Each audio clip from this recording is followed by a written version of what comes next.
Allons juste remercier le Seigneur avant de commencer. Seigneur, merci pour ce moment, cette grâce que tu nous donnes de pouvoir nous rassembler autour de ta parole. Nous voulons ouvrir nos cœurs à toi, nous voulons être sensibles à ta voix, et nous voulons que toute parole qui puisse sortir de ma bouche puisse venir de toi. Merci pour le cœur de chacun d'entre nous, Seigneur. Même le plus fermé d'entre nous, tu seras capable de l'ouvrir un petit peu plus, Seigneur, dans le nom de Jésus. Amen. Amen. Le sujet d'aujourd'hui, c'est de nous aimer les uns les autres. Voilà un commandement que Jésus nous a donné, de pouvoir nous aimer et de pouvoir nous apprécier les uns les autres. C'est intéressant de réaliser que la personne qui est assise à côté de nous, aussi moche qu'elle soit-elle, ou aussi belle qu'elle soit, avec les manières qui nous déplaisent tant, Jésus est mort pour cette personne. Il a jugé bon de mourir, de souffrir pour cette personne. Alors on peut regarder un instant la personne qui est à côté de nous et apprécier que Jésus, lui, il a trouvé bon de mourir pour cette personne. Peut-être que nous, on n'aurait pas fait la même chose. Personnellement, je ne suis pas sûr. Mais lui, il a trouvé bon. Il est merveilleux. On va commencer dans Genèse chapitre 4, verset 6.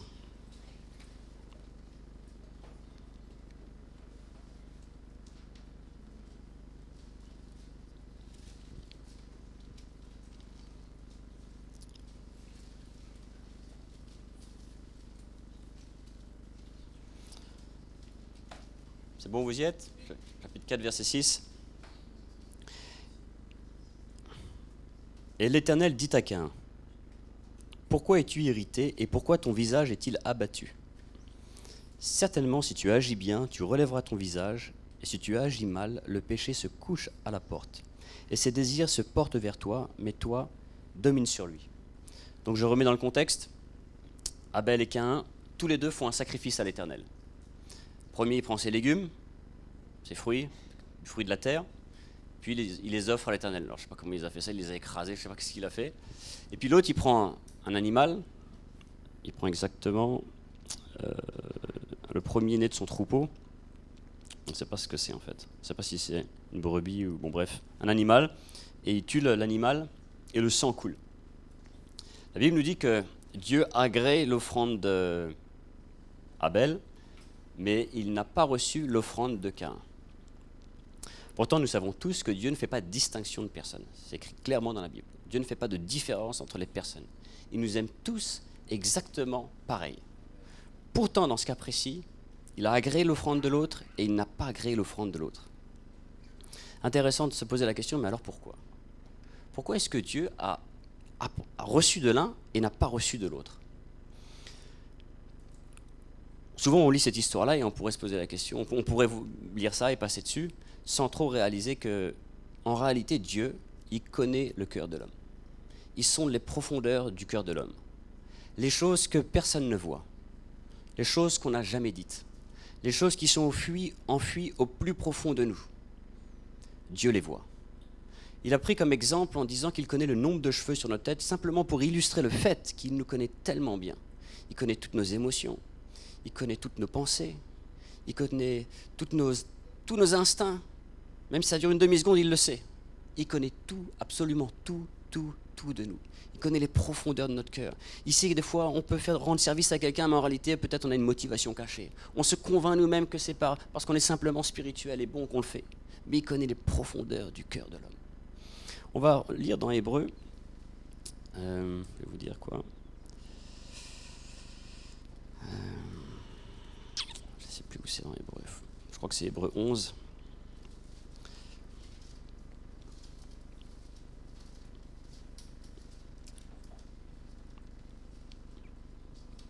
Verset 4.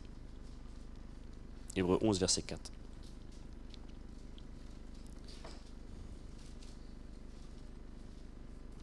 C'est par la foi qu'Abel offrit à Dieu un sacrifice plus excellent que celui de Caïn. C'est par elle qu'il fut déclaré juste devant Dieu, approuvant ses offrandes. Et c'est par elle qu'il parle encore, quoique mort.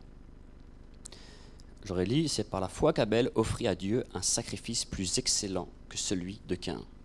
Donc si le sacrifice de Abel est plus excellent que celui de Caïn, il était quand même pas mal non plus, celui de Caïn, en réalité. Il n'était pas si mauvais que ça.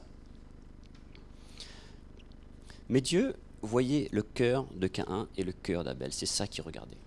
On connaît tous ce passage, je crois, dans Ésaïe, qui dit « Tu ne prends pas plaisir aux sacrifices et aux holocaustes, mais un cœur de bonne volonté. » Et ce que Dieu a vu, c'était le cœur de l'homme, quand il a amené son sacrifice. Il a vu le cœur de Caïn et il a vu le cœur d'Abel. Si on devait illustrer ça, ça serait un peu comme un homme qui trompe sa femme. Sa femme le sait, il s'en fiche de sa femme, il la maltraite. Mais pourtant, tous les jours, quand il rentre du travail, il ramène des légumes du marché. Il a acheté des légumes, puis il lui donne les légumes, et puis il lui dit machinalement « Chérie, je t'aime ». Mais il le fait simplement parce qu'il a besoin de le faire. Mais son cœur n'est pas attaché à sa femme, n'aime pas sa femme. C'est un peu la même chose quand on amène un sacrifice à Dieu et que notre cœur n'est pas attaché à Dieu. C'est simplement une forme extérieure, une routine. On veut mettre une croix dans la case, comme on dit. On veut se sentir approuvé de Dieu parce qu'on a fait quelque chose, une œuvre, simplement une œuvre. Mais Dieu, lui, il voit le cœur de l'homme. Il voit ce qui est en profondeur dans le cœur de l'homme. C'est pour ça qu'il a agréé le sacrifice de l'un et il n'a pas agréé le sacrifice de l'autre. Dieu, souvent je le dis, n'est pas un imbécile. Dieu a agréé le sacrifice d'Abel, mais il n'a pas agréé le sacrifice de Caïn, parce qu'il a vu le cœur de l'homme. Dieu sonde les profondeurs du cœur de l'homme. Et ensuite, quand on a lu dans Genèse tout à l'heure, il a dit comme ça, « Si tu as bien agi, tu n'as rien à te reprocher. » En d'autres mots, si ton cœur est droit, quel est le problème? Quel est ton problème? Il n'y a aucun problème. Tu m'as fait un sacrifice, ton cœur est droit, il n'y a pas de problème. Mais par contre, si ton cœur n'est pas droit, le péché couche à ta porte. Et c'est exactement ce qui s'est passé. C'est exactement ce qui s'est passé parce qu'il a tué son frère. Il a tué son frère et pourtant son frère ne lui a rien fait. C'est quand même incroyable, quoi.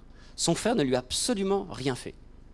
Mais en fait, chaque fois qu'il voyait son frère, à chaque fois qu'il le voyait, il ne voyait pas son frère. Mais il avait de la jalousie dans son cœur. Pourquoi Dieu agrée son sacrifice et pas le sien? Parce qu'il croyait, il se trompait lui-même, qu'en faisant simplement une œuvre, Dieu allait l'approuver. Dieu ne cherche pas nos œuvres, il cherche nos cœurs. Il cherche ce qu'il y a à l'intérieur de nous. Il cherche à ce qu'on puisse lui donner ce qui nous est plus cher. Et ce qui nous est plus cher, c'est ce qui est dans notre cœur. La Bible dit que là où est ton trésor, c'est là où est ton cœur. En d'autres mots, si tu lui donnes ton cœur, c'est tu lui donnes ton trésor. Si tu lui donnes ton cœur, tu lui donnes tout. Si tu lui donnes simplement de manière habituelle, routinière, parce qu'il faut donner, parce que le pasteur t'a encouragé. Quand je parle de donner, je ne parle pas nécessairement d'argent, là. Je parle en général de notre vie. Mais quand on donne parce qu'on aime le Seigneur, pas parce qu'on doit, parce qu'on aime le Seigneur, ben c'est différent, mes frères et sœurs. Vous savez, on a cassé ces murs, enfin, moi j'ai déblayé, j'ai pas cassé, mais on a déblayé ce qui était là. Et vous savez, souvent quand on fait des choses, pour les frères ou pour les sœurs, ou même pour l'église, ou pour notre femme, notre mari, ou nos enfants, ou les enfants pour leurs parents, des fois on nous demande un service et on n'a pas envie de le faire. Enfin, moi en tout cas. Peut-être que vous n'êtes pas comme ça, mais moi souvent on me demande quelque chose, j'ai pas envie de le faire. Et souvent quand je commence à le faire, je le fais parce que j'ai besoin de le faire, parce que je suis chrétien. Alors bon il faut que, j'ai pas vraiment le choix, quoi. Donc je le fais. Et je peux le faire avec un cœur gâté, mais je peux, pendant que je le fais avec mon cœur gâté, me tourner vers le Seigneur et lui demander de changer mon cœur et de me donner une bonne attitude dans cette vaisselle que je fais, dans ce service que je rends, d'avoir une bonne attitude et que je sorte de là béni et non pas découragé, frustré. On peut être dans l'église et on peut être frustré à l'intérieur de nous. On fait les choses parce qu'on doit les faire. Je vous donne un autre exemple. Des fois quand je conduis, en tout cas à Maurice, le nombre de paires de claques que j'aurais envie de mettre. Mais je ne le fais pas. Je suis chrétien. Je ne peux pas. Quel mauvais témoignage. Je ne vais pas le faire. Non? Mais des fois, je meurs d'envie, quoi. Parce qu'il conduit mal. Et des fois, j'ai envie de lui rentrer dedans. Alors, je vais abîmer ma voiture. C'est complètement stupide. C'est après que je prends conscience de pourquoi est-ce que je pense comme ça. Non, mais ça, c'est ce que je suis. C'est ma nature, ça. C'est ce que je suis. Mais je sais que quand je me tourne vers Christ, il peut changer mon attitude.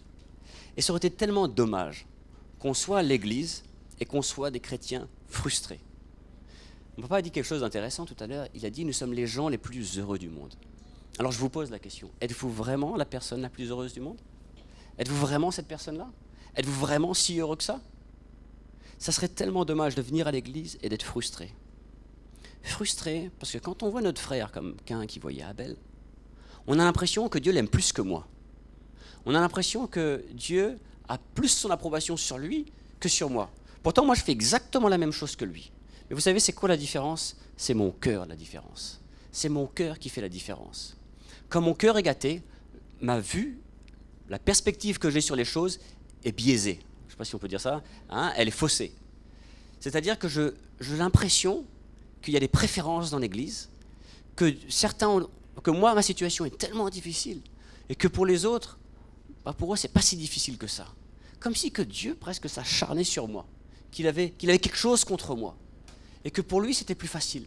Finalement, je peux venir à l'église, transporter ça au fond de mon cœur, et être un chrétien frustré. Quel dommage. Quel dommage d'être un chrétien frustré. Parce qu'un chrétien frustré, il vient à l'église parce que simplement, il sait que c'est la bonne chose à faire. Mais il n'y a pas de joie dans son cœur. Il n'y a pas de paix dans son cœur.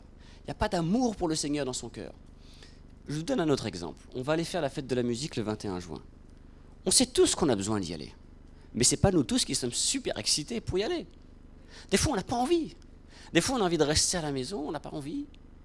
Mais si on se tourne vers le Seigneur, il pourra changer notre cœur et nous donner l'envie. C'est ça qui est incroyable. Il peut même nous donner l'envie. Il suffit simplement de s'humilier devant lui, de reconnaître. Ok. Dieu approuve le sacrifice d'Abel, il rejette le sacrifice de Caïn. La conséquence de ça, c'est que Caïn, qui avait déjà un cœur gâté avant le sacrifice, son cœur n'était pas droit avant le sacrifice, c'est écrit clairement dans Hébreu, Dieu n'a pas accepté son sacrifice. La conséquence, c'est qu'il a tué son frère. Paul dit dans Corinthiens, ne nous dévorons pas les uns les autres. Ne nous dévorons pas les uns les autres. Ne tuons pas notre frère. Alors, on ne va pas le tuer physiquement. Mais des fois, on aurait bien été content qu'il partait, ça aurait été tellement mieux pour moi, je ne le verrai plus. Vous savez, il y a des gens... Non, mais vous savez, c'est comme ça. Nous tous, on a différentes manières. On a différentes conceptions de la vie. Moi, j'apprécie des personnes de telle et telle manière. Et j'ai plus de mal à apprécier des personnes d'une autre manière. On est tous comme ça. On a tous notre préférence. On a tous notre opinion sur comment les gens devraient être. D'ailleurs, la plupart du temps, on pense que si tout le monde était comme nous, ça serait tellement bien. Hein. Et dans l'église, voilà que les portes sont ouvertes. Et Dieu est mort pour la personne qui est assise à côté de moi. Et pour toutes les personnes qui sont assises dans cette salle, qui sont à Chaville, qui sont à Maurice. Il est mort pour tous ces gens-là, le Seigneur. Et ces gens qui n'ont pas peut-être la même culture que moi, les mêmes opinions que moi, ils ne voient peut-être pas le même parti politique que moi, peut-être ils ont mauvaise haleine. Ah oui, ça aussi. Peut-être ils ont mauvaise haleine, peut-être la manière qu'ils s'habillent, j'aime pas. Ou la manière qu'ils me parlent, j'ai l'impression qu'ils me parlent avec arrogance. J'aime pas, ça m'agace, ça m'irrite. Non, il n'y a que moi ça.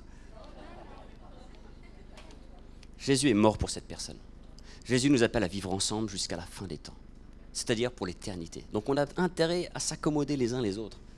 Parce que si on ne le fait pas maintenant, imagine que pour l'éternité, cette personne, que quand tu la vois, elle t'agace, tu vas vivre avec elle pour toute, pas juste jusqu'à ta mort, pour toute l'éternité. C'est pourquoi Dieu a besoin de nous rendre libres, mes frères et sœurs, et qu'on puisse reconnaître, qu'on puisse accepter que ce qui nous différencie les uns des autres, Dieu a besoin de briser cela. Nos opinions sur comment on doit être quelqu'un, nos opinions sur notre manière de vivre, on doit pouvoir mettre ça sur l'autel, que le Seigneur puisse brûler ces choses et qu'on puisse aimer notre frère ou notre sœur selon le cœur de Dieu. L'Église, ça doit être la lumière du monde. Dans quelle manière on va briller? En disant Jésus est merveilleux, en ayant des grandes paroles. On va briller par l'amour, parce qu'on s'aime les uns les autres. Parce qu'un jeune qui a 17 ans, il aime une personne qui est âgée. Aujourd'hui, dans le monde, ça, c'est comme si mal vu presque. Faut être rebelle contre l'autorité, ça là, c'est cool. Mais non, dans le Seigneur, on est appelé à être un témoin. Ou deux personnes qui n'auraient jamais besoin ou qui n'auraient jamais pu être ensemble, sont ensemble. Et s'aiment dans le Seigneur, de l'amour du Seigneur. Voilà la lumière qui doit être dans nos cœurs. Notre société, en tout cas la société française, elle a tendance à être de plus en plus avoir des écarts entre les différentes couches sociales. Mais Dieu, lui, veut faire de nous des exemples et des modèles, une lumière dans ce monde. Alors je ne dis pas que Je ne dis pas qu'on ne l'est pas, je ne dis pas qu'on ne l'est pas, mais on est appelé à tellement s'aimer de plus en plus, mes frères et sœurs. On est appelé à vivre ensemble, on est appelé à travailler ensemble, on est appelé à souffrir ensemble. Paul dit dans 1 Corinthiens, chapitre 1 ou 2, que quand l'un pleure, c'est tout le monde qui pleure. Quand l'un rit, tout le monde rit. Quand l'un se réjouit, tout le monde se réjouit, parce qu'on est une famille. On est des frères et des sœurs. On s'appartient les uns les autres. Mais ne soyons pas comme Caïn et Abel, qui étaient frères et que l'un a tué l'autre. L'un était jaloux de l'autre. L'un ne comprenait pas pourquoi celui-ci, pourquoi son frère, pourquoi celui qui était à côté de lui, Dieu avait approuvé et lui, Dieu n'avait pas approuvé. Dieu nous aime tous pareil, de la même manière, mais il regarde à notre cœur, mes frères et sœurs.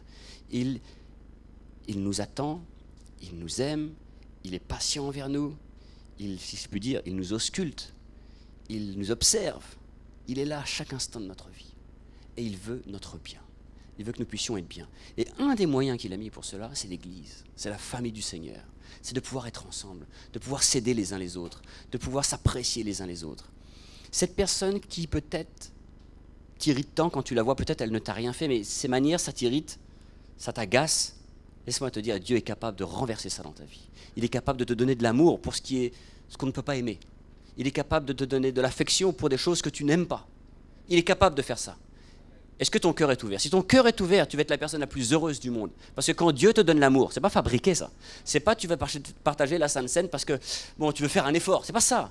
Tu n'as pas besoin de faire d'effort. C'est Dieu qui t'a changé. Tu es une nouvelle personne, c'est Christ qui vit en toi. Tu aimes la personne. Tu n'as même pas honte de ça. Tu aimes la personne.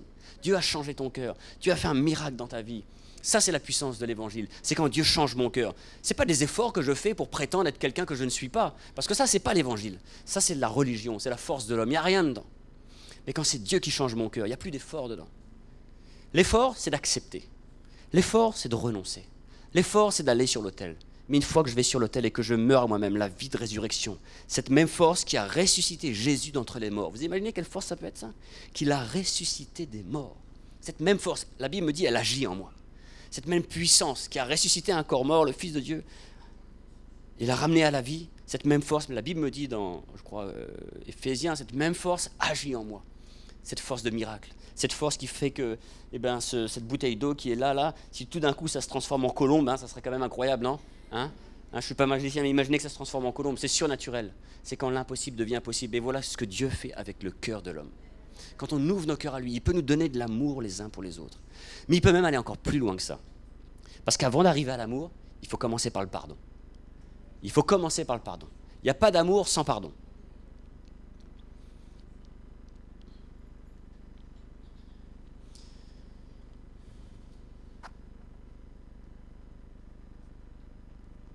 Vous voyez, quand Dieu n'a pas agréé le sacrifice de Caïn, il prend une photo, c'est bon. Quand Dieu n'a pas accepté le sacrifice de Caïn, il ne s'est pas remis en question. Il ne s'est pas remis en question. Tout ce qu'il a vu, c'est l'injustice qui lui a été faite. Il a vu ça comme une injustice. Il a vu ça comme quelque chose qui n'est pas juste, qui n'est pas droit. Pourquoi c'est comme ça? Le mal coucha à sa porte. La jalousie était dans son cœur. Le non-pardon était dans son cœur, l'amertume. Pourquoi lui et pas moi? Il ne s'est pas remis en question. Voilà le plan de l'ennemi, quand on ne se remet plus en question. Quand on croit qu'on a raison et que c'est comme ça, et puis c'est tout. Qu'on puisse se remettre en question, mes frères et sœurs.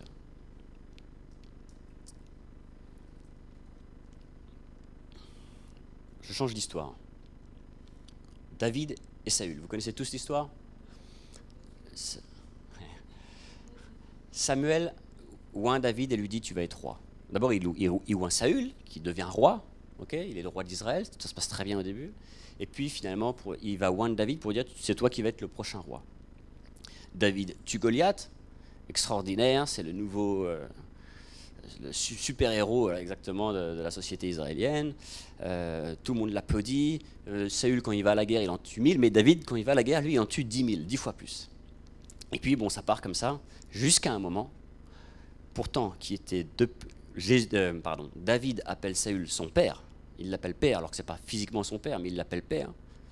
Parce qu'ils sont de la même famille, ils servent le même Dieu. Mais il y a un moment donné où Saül, dans son cœur, il a eu de la jalousie pour David. Pourtant, ils étaient de la même famille. Ils combattaient les Philistins. Ils combattaient le monde. Ils servaient le même Dieu. Si je puis dire, ils allaient dans la même église. Dans la même église locale, ils allaient probablement dans le même temple faire leur sacrifice. De toute manière, il n'y en avait qu'un à l'époque. En fait, il n'avait pas encore été construit. C'était l'Arche de l'Alliance à l'époque. Ils allaient sous la même tente. Ils amenaient les mêmes sacrifices. Ils étaient dans la même église locale, on pourrait dire ça, si on met ça dans le contexte d'aujourd'hui. Mais Saül a eu de la jalousie contre David, contre son frère aussi. Il a eu de la jalousie contre lui. Et finalement, il l'a poursuivi. Il voulait sa mort, il voulait le tuer. Exactement comme Caïn a tué Abel. Le même désir était dans le cœur de Saül contre David que Caïn avait avec Abel. Finalement, il le poursuit. Et ce qui est intéressant de voir, c'est que quand David est caché dans une grotte et qu'il voit le camp de Saül qui dort en bas, quand il descend, les gens qui étaient avec David lui disent: c'est l'heure de la vengeance qui a sonné pour toi. Merci Seigneur, il est tellement bon le Seigneur, il est tellement fidèle, il a ouvert une porte pour toi, pour que tu puisses te venger. Mais David, il a pris un bout du vêtement de Saül et puis il s'est caché. Il a attendu le matin, Saül s'est réveillé avec toutes ses troupes, puis il l'a appelé de loin. Oh mon père, il dit comme ça, oh mon Seigneur, et il se prosterne à distance comme ça, il dit: voici, je voulais te tuer, voilà le pan de ton manteau. Pourquoi je vous parle de ça? Parce que quand quelqu'un nous fait du mal dans l'église, ou même en dehors, on aurait tellement voulu que quelque chose de mal lui arrive. Les hommes qui étaient avec David, et qui savaient bien sûr que Saül lui voulait du mal, ont trouvé cette opportunité de pouvoir tirer vengeance, de pouvoir se venger. Mais dans Romains 12, verset 19, la Bible dit clairement que la vengeance est pour l'Éternel. Vous savez, quand on vit dans l'église, des situations vont arriver. Ça, tu fais ce que tu veux. Comme on dit à Maurice, tu vas essayer d'arrêter toutes les balles qui sont tirées dans le but. À un moment, ça va rentrer. Le meilleur goal du monde a pris des buts dans sa vie.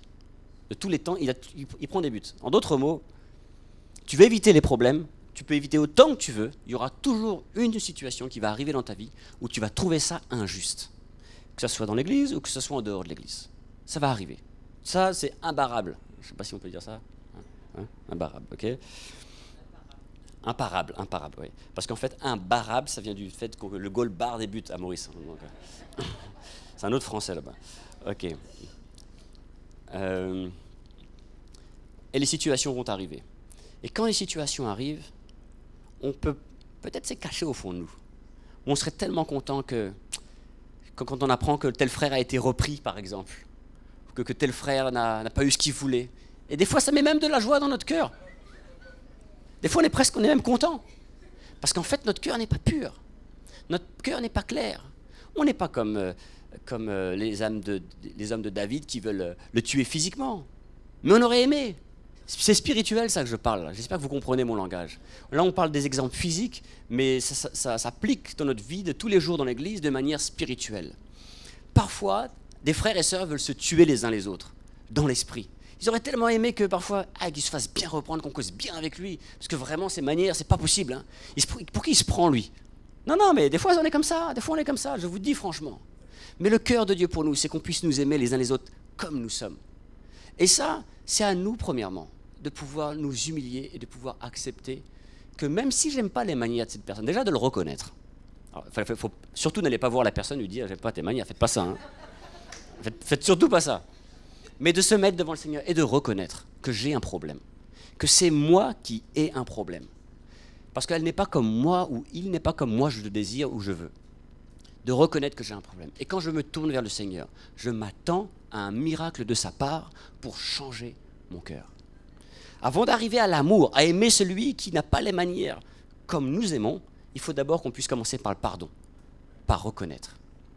Alors, quelque chose d'intéressant, c'est que le mot pardon, il y a le mot don dedans. Et par, apparemment, de l'origine latine, alors je ne sais pas s'il y en a qui parlent latin ici, mais apparemment ça veut dire très ou beaucoup, ça amplifie le mot qui vient après. Donc c'est beaucoup donner. En anglais, le mot c'est forgive. Give, c'est donner. For, c'est pour. C'est pour donner.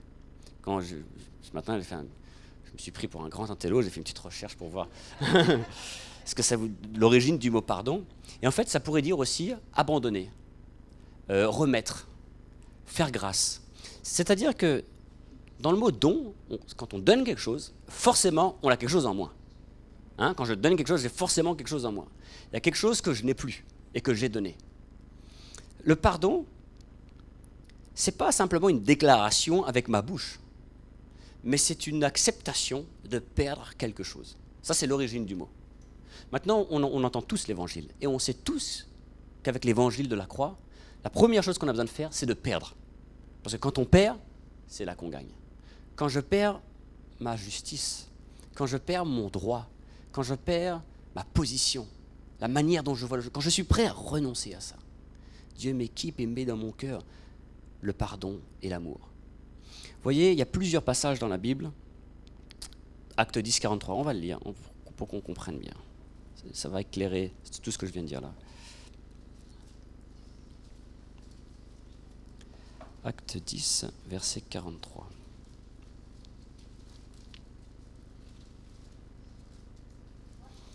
On va lire juste la deuxième partie, c'est ça qui est intéressant. Quiconque croit en lui reçoit par son nom le pardon des péchés. Le pardon qu'on a reçu de Jésus, c'est quelque chose qu'on reçoit. C'est quelque chose qu'il nous a donné. Ça vient juste confirmer le fait que le pardon, c'est quelque chose qu'on donne à quelqu'un. Je te pardonne, c'est quelque chose que je lui donne. Que moi, je renonce à quelque chose, j'abandonne quelque chose, et donc je lui donne quelque chose. Je lui offre quelque chose. Je lui donne raison. Je suis prêt à renoncer à mon interprétation de la justice, à ma façon de voir les choses, à ma conception. Je suis prêt à renoncer à ça, et je lui donne ça. Jésus nous a pardonné de nos péchés. Il nous a donné, la Bible nous dit que c'est un don, le pardon des péchés. Il nous a fait ce don-là, il nous a fait ce cadeau-là. C'est lui qui nous a donné ça. La Bible nous dit que par nos efforts, on aurait pu essayer tout ce qu'on voulait pour être pardonné, ça n'aurait rien changé à cause de notre nature. Hein, on peut faire ce qu'on veut, on aurait pu faire être Mère Teresa, l'abbé Pierre, je sais pas moi, prier extrêmement, aller comme le frère Stephen dans toutes les églises, faire tout ça. Tu n'aurais jamais, et venir à l'église, hein. Tu peux venir à l'église et pas connaître Jésus. Hein. Venir à l'église, prier, venir à toutes les réunions. Mais si le Seigneur ne te donne pas le pardon de tes péchés, tu n'aurais jamais été pardonné de tes péchés.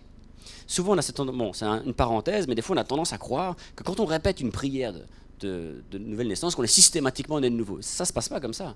La prière, tu demandes à Dieu sa grâce, et c'est lui le patron. C'est lui qui décide de faire grâce ou de ne pas faire grâce. C'est lui qui voit le cœur de l'homme, exactement comme Caïn et Abel. Il voit le cœur de l'homme, et il fait grâce en fonction du cœur de l'homme. Il est merveilleux, le Seigneur. Ok, ça je ferme la parenthèse. Le pardon, c'est un don. C'est une offrande, c'est quelque chose qu'on nous donne, qu'on relâche. Et donc nous, quand quelqu'un nous fait du tort, comme nous, on a fait du tort à Dieu, si on veut pardonner quelqu'un, la première étape, c'est de relâcher. Vous savez, très souvent, on entend la parole de Dieu quand on parle du pardon, et on a cette compréhension que allons dire, je sais que j'ai un problème avec quelqu'un, j'ai besoin de pardonner, des fois, notre premier réflexe, c'est d'aller voir la personne et lui dire, ou d'essayer de s'approcher de la personne, de faire un effort, essayer de s'approcher de la personne et de prendre ses nouvelles, et puis même, peut-être pas, et même pourquoi pas lui dire, tu sais, j'avais un problème contre toi, voilà, maintenant je vais rectifier ça, je vais mettre ça clair, je vais te demander pardon. Vous savez, même de faire ça, il faut vraiment être inspiré par le Seigneur. Parce que si tu viens me voir, moi, et tu me dis ça, je pourrais avoir, maintenant c'est moi qui ai un cœur gâté, mais pourquoi tu as un problème avec moi? Parce que je n'ai absolument rien fait. C'est pour ça qu'il faut être conduit par le Seigneur. C'est pour ça que ce n'est pas une technique, le pardon. Ce n'est pas quelque chose qu'on obtient parce que ce n'est pas étape 1, 2, 3, ça ne se passe pas comme ça. Mais c'est de renoncer à mon droit, de renoncer à ma propre justice. C'est pourquoi Jésus a dit, cherchez d'abord mon royaume et sa justice, pas ma justice, sa justice. Qu'est-ce qui est juste devant lui? Qu'est-ce qui est juste devant lui? C'est que je renonce à moi-même. Je vous raconte un jour une petite situation qui m'est arrivée. Il y a quelqu'un, parce que j'ai pas envie que vous imaginiez qui ça pourrait être. Un jour, il y a eu quelqu'un, comment mettre ça? En fait, je vais inventer l'histoire pour que ça soit vraiment introuvable. Un jour, il y a quelqu'un qui me prêtait sa voiture tous les jours. Et cette personne me prêtait sa voiture et l'église contribuait un montant d'essence. Okay. Et puis finalement, tout se passait bien. Et puis un jour, là c'est quelqu'un dans l'église, je vous parle, c'est pas quelqu'un dehors. Et puis il y a un jour où il y a eu un problème sur le montant d'essence. Moi je trouvais que le montant d'essence était juste, et cette personne-là trouvait que le montant d'essence n'était pas juste. Okay.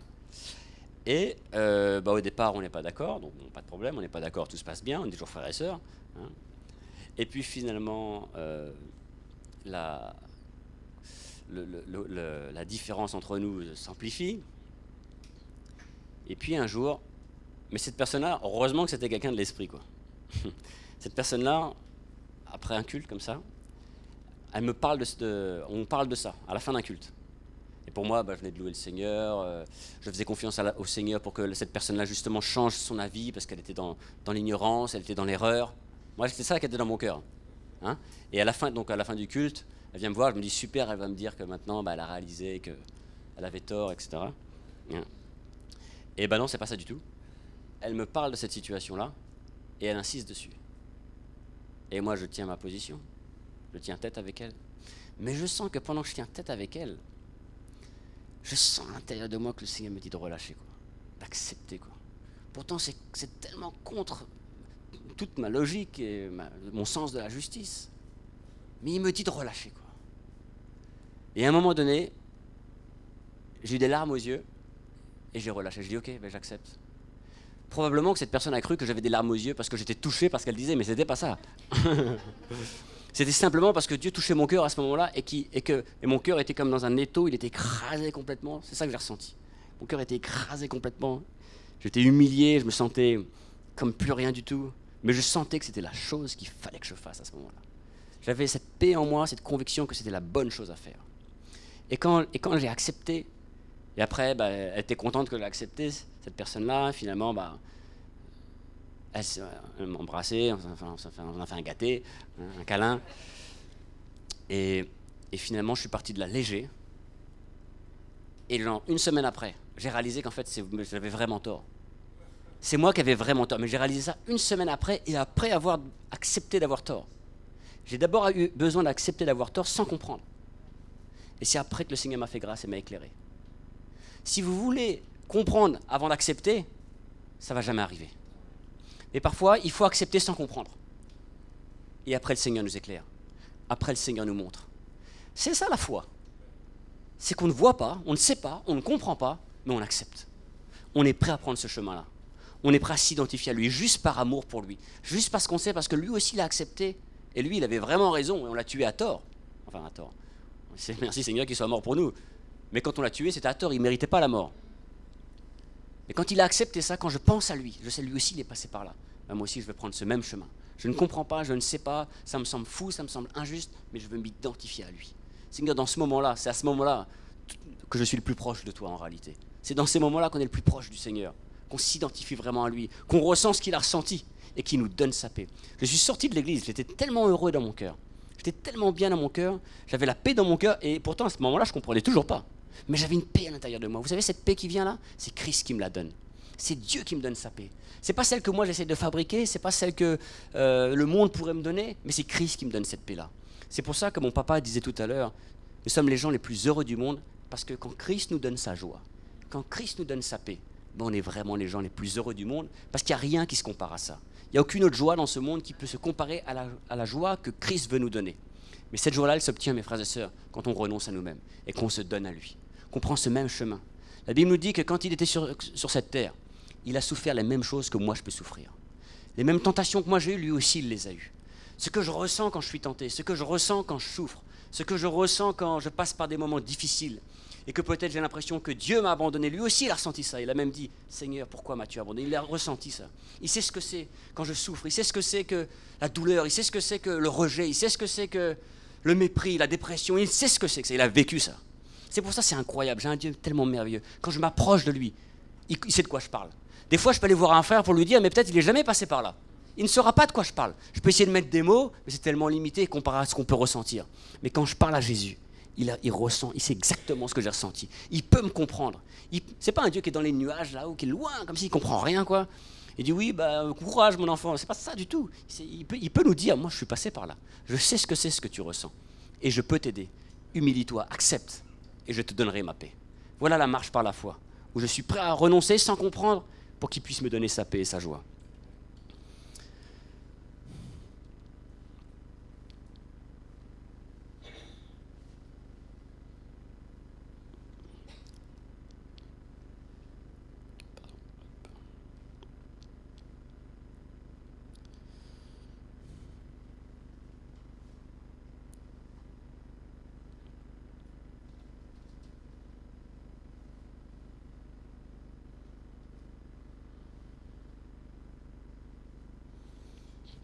Caïn et Abel, deux frères, la même famille, comme nous, frères et sœurs de la même famille.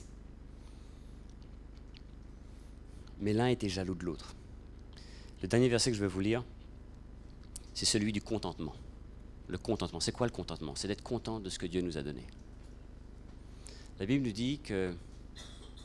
faut que je trouve le verset parce que je vais inventer là. Deux secondes, il faut que je trouve ce verset-là.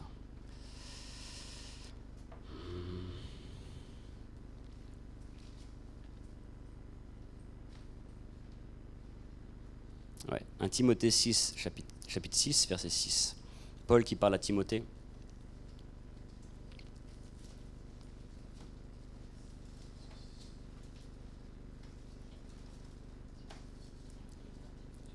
Verset 6.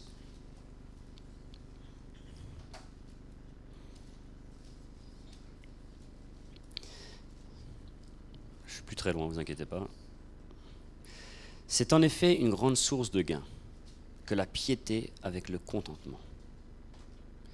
La jalousie naît dans nos cœurs, la frustration naît dans nos cœurs quand on n'est pas satisfait de ce que nous avons, mes frères et sœurs. Quand nous ne pouvons pas être contents de ce que nous avons, être heureux là où nous sommes aujourd'hui, dans ce que nous avons. Quand, vous savez, dans l'église, il y a des gens plus riches que d'autres, il y en a plus pauvres que d'autres, il y en a en meilleure santé que d'autres, il y en a qui sont... On a tous des différences les uns avec les autres. Il y en a plus beaux que les autres, hein, il y en a plus doux que les autres. On est tous différents. Et des fois, on peut regarder les autres et se dire « il a tellement de chance, lui. Quoi. Il a tellement de chance parce que lui, ça a l'air tellement plus facile pour lui. » Bon, premièrement, t'en sais absolument rien si c'est plus facile pour lui. Parce que tu vois simplement, quand tu le vois le dimanche, mais tu n'as aucune idée de ce qui se passe vraiment à l'intérieur de son cœur. T'en sais absolument rien. Tu crois que c'est plus facile, mais qu'est-ce que t'en sais? T'en sais rien. Mais l'ennemi nous trompe, il nous déçoit. Il nous fait croire des choses qui sont complètement fausses. Et puis même si c'est différent, Dieu, lui, il peut t'équiper là où tu es, dans ta situation. Vous voyez, la grâce de Dieu, on la réalise souvent après avoir passé l'épreuve. On réalise rarement cette grâce quand on est dans l'épreuve. On peut, mais c'est rare. C'est souvent quand on a passé l'épreuve, et quand on regarde en arrière, on se dit, c'est incroyable comment la grâce de Dieu est là. C'est pour ça la grâce de Dieu, c'est pas quelque chose qu'on ressent dans nos émotions. C'est pas quelque chose qui est waouh, c'est la grâce de Dieu qui est sur ma vie, je suis tellement bien, mon frère. Alors que tu passes vraiment par un moment difficile. Mais la grâce de Dieu, c'est ce qui te permet de tenir dans l'adversité, qui permet de persévérer. Et quand les gens entendent un peu ce qui se passe dans ta vie et te voient, tu sais pas quel encouragement tu es pour eux. Tu sais pas quel témoignage, quelle force cela a dans leur vie. C'est plus que n'importe quelle prédication. Parce que quand ils te voient, ça les encourage pour eux-mêmes. Ça leur donne envie, eux aussi, de continuer. C'est pour ça, mes frères et sœurs, soyons contents de ce que Dieu nous a donné, là où il nous a placés. Ne cherchons pas ce que l'autre a, parce que c'est une déception et c'est exactement l'esprit qui règne dans ce monde. Vous savez, je vous raconte un truc un peu marrant, mais je n'ai pas honte de le dire. Bon, vous allez peut-être me juger, mais c'est pas grave. Hier, j'étais au Stade de France et je regardais la finale du top 14. Et je regardais autour de moi, il y avait plein de supporters. Ils avaient l'air plutôt heureux, quoi. Ils avaient l'air plutôt heureux et je voyais Enfin bref, je voyais des gens et à un moment, j'étais jaloux d'eux, quoi. Je me disais, ils ont une vie cool, ces gens-là, quoi. Ils se prennent pas la tête. Ils viennent voir un match de rugby, nous, on doit prendre notre croix et tout. C'est cool la vie pour lui, quoi. Il prend sa voiture, il rentre chez lui, il va, je sais pas, regarde sa série télé. Enfin, comme s'il n'a pas de problème, quoi. Tu vois? Et moi, je suis là et tout. J'habite chez mes parents. Hein. et sur le coup, j'étais jaloux d'eux. Et puis je m'étais dit, si jamais il y avait le feu du ciel qui tombait, qui les brûlait tous, j'aurais bien été content.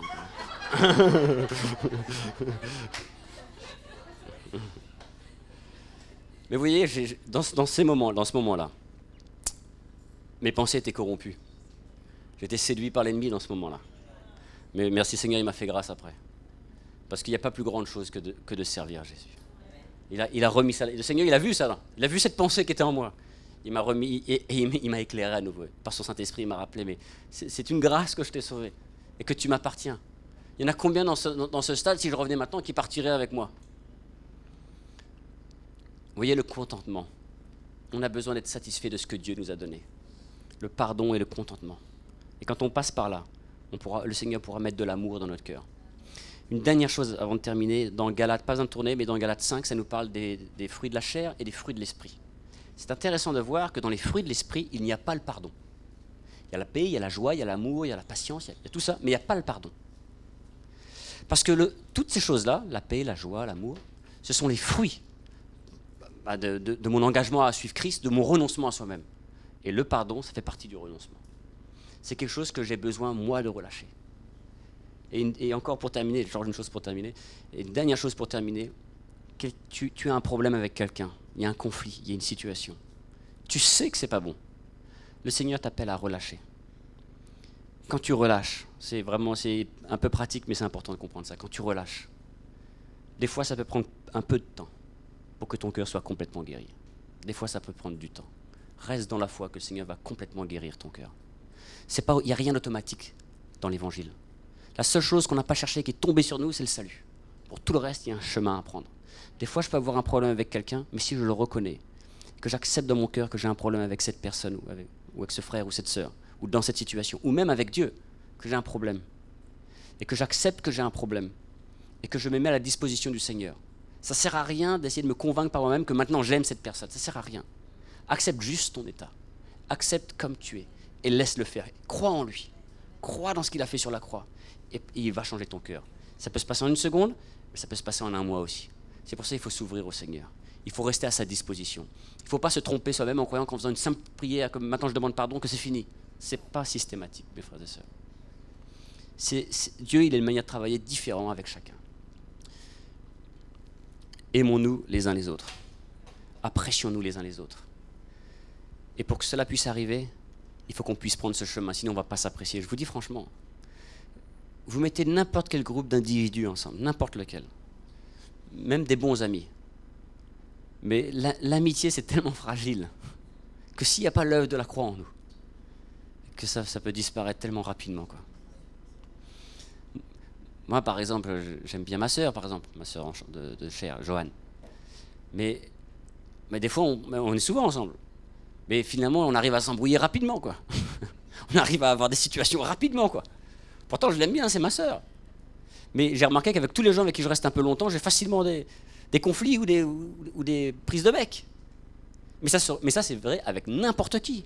Parce que c'est la nature de l'homme, c'est comme ça. Tu vois l'autre, tu dis, lui, j'aurais été avec lui, j'aurais jamais eu de problème. Mais t'en sais rien en réalité. C'est pour ça qu'on a besoin de l'œuvre de Dieu dans notre cœur. Et de s'aimer les uns les autres. D'ouvrir notre cœur à Dieu pour aimer celui que peut-être on n'a pas envie d'aimer. Voilà, que le Seigneur vous bénisse. Je pense qu'on va prendre le repas du Seigneur. Que c'est une bonne occasion pour nous de nous mettre devant le Seigneur.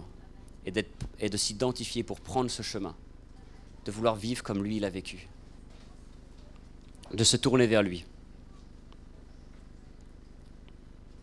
Et que s'il y a une injustice que vous avez vécue, il y a un conflit dans lequel vous êtes, le Seigneur est merveilleux pour vous faire grâce, mes frères et sœurs, pour vous donner sa paix, pour vous donner sa joie. Pas pour vous donner raison, mais pour vous donner sa paix et sa joie. Tu peux commencer à distribuer, ouais. Enfin, je sais pas, on peut distribuer toujours. Frères et sœurs, avant qu'on prenne le repas du Seigneur, le Seigneur veut s'adresser à une ou deux personnes parmi nous. Enfin, il veut s'adresser à tout le monde à travers sa parole, mais il y a quelque chose de particulier. Il y a une personne parmi nous qui a été blessée et qui a pardonné, mais qui a peur maintenant. Qui a peur de revivre la même chose. Qui a peur de revivre la même chose et de rouvrir son cœur et d'être blessé à nouveau. Mais mes frères et sœurs, quand on s'abandonne dans les mains du Seigneur, non seulement quand il pense notre blessure, il n'y a plus de traces, mais ensuite il nous donne la force de pouvoir continuer, de pouvoir nous donner. Et c'est pas que je veux prier avec cette personne, mais le Seigneur veut simplement l'encourager. Qu'il connaît ses peurs, il voit ses peurs, mais qu'il ait la victoire dessus. Qu'il puisse dominer cela et se faire violence. Merci Seigneur pour ta grâce. Merci Seigneur pour cette personne ou ces personnes. Merci Seigneur que tu donnes la foi dans leur cœur, parce que c'est ça qui manque. La foi dans leur cœur, Seigneur, de se donner à toi, Seigneur. Que tu sauras prendre soin d'eux, Seigneur. Seigneur, nous avons tous besoin de ta grâce. Nous avons tous besoin de ta grâce pour prendre ce chemin. Nous avons tous besoin de ton aide, Seigneur, pour nous identifier à toi sur ce chemin. Moi, le premier, Seigneur, j'ai besoin de ta grâce. Par moi-même, je ne peux pas, Seigneur. Par moi-même, je veux fuir loin et me cacher, Seigneur. Mais je sais que c'est le chemin et je veux prendre ce chemin, Seigneur. Parce qu'il y a la vie de résurrection derrière. Il y a ta paix et ta joie, Seigneur. Merci, Seigneur, pour un chacun d'entre nous, alors que nous prenons ce repas, cette coupe et ce pain, Seigneur, qui représente ton sang versé pour moi, Seigneur.